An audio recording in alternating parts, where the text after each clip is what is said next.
Welcome to the Halstead Jewelry Minute, where today we'll be talking about lighting tips for your jewelry photography.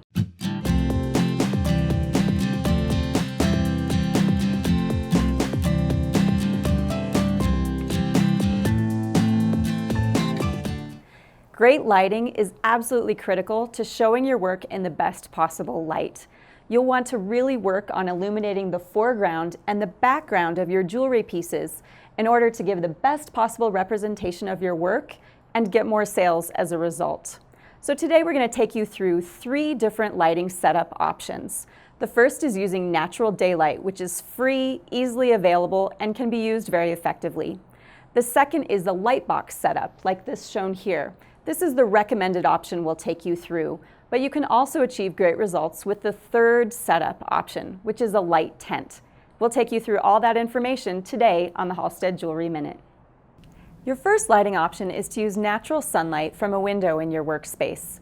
The biggest advantage of natural light is that it's absolutely free, but that comes with some trade-offs. You lose a lot of control with natural light, and you'll need to experiment more with your photography. Keep in mind the time of day and the angle of the sun coming through your window. You may want to choose a window very carefully in your house or workshop based on the direction of the sunlight. Think about shadows that may fall on your subject area because of your window treatments or things near your photography space. You'll also want to experiment with the time of day. Morning and evenings are usually a little bit better. And the weather. In some places, photography light is ideal when it's a little bit cloudy, and in other places you'll really want direct sunlight as much as possible. Now, one of the problems with natural sunlight is that it definitely comes through a window at a distinct angle. So you'll need to use a reflector like this one to play with bouncing the light back towards your subject matter. These reflective surfaces can really help with that problem, and we'll talk about reflectors more a little bit later. However, just be prepared to spend some time in experimentation on your photography with natural light. Digital tools really allow you to do that without a lot of money. So take lots of shots, experiment with all those different factors, and you'll achieve great results. This is a light box, and this is the lighting option we would recommend for your home studio. It offers the best value combination of quality results and price.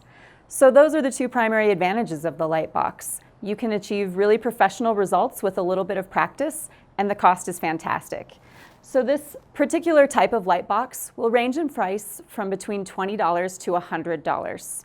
And there are some key features that you'll want to look for when you're choosing a light box. The first thing is that most light boxes come with a floor stand, so you can easily position the light box around your subject matter space.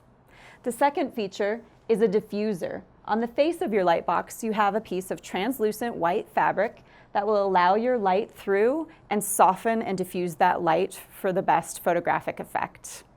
The third thing to think about is intensity.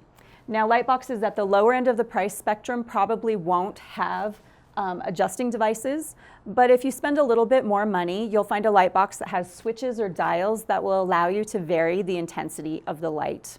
And be careful about the price of the light box you choose, because another thing to think about is that the most inexpensive light boxes are often pretty fragile and they can break, so just watch out there. The next thing to think about is the size of your light box. This is a pretty large light box, and we find that works best because you get a broad area of light. Some light boxes are quite a bit smaller and they just won't work as well. So this particular light box is a little more than 2 feet across, and it also has 4 to 5 bulbs inside so that you can get maximum intensity if you want it.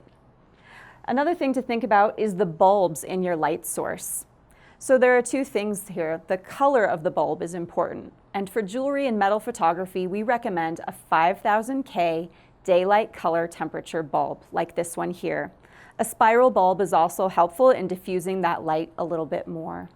The next thing to think about is the power of the bulb. This is a 30-watt bulb because that is what the specifications recommend for this particular light box. You'll want to read your manual very carefully and make sure you choose the right power bulb. Now, the primary disadvantage of a light box is that you only have light from one angle. So it's usually going to be from your background or above your work. That can leave some harsh shadows around the front and sides of your jewelry piece.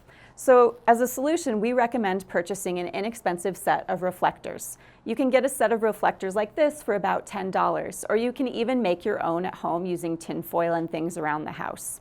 So to use a reflector, you just bounce the light from your light box back towards your subject.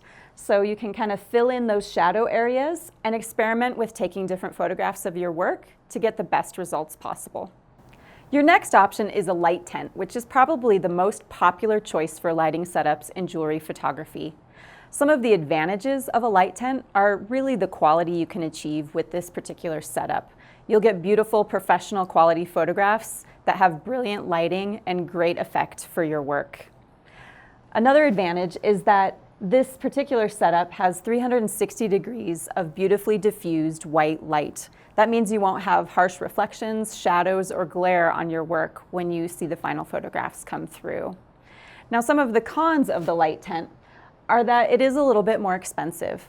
The light tent itself costs about $50, but then you have to consider your light sources. To use a light tent well, you should have 3 different sources of light surrounding your tent.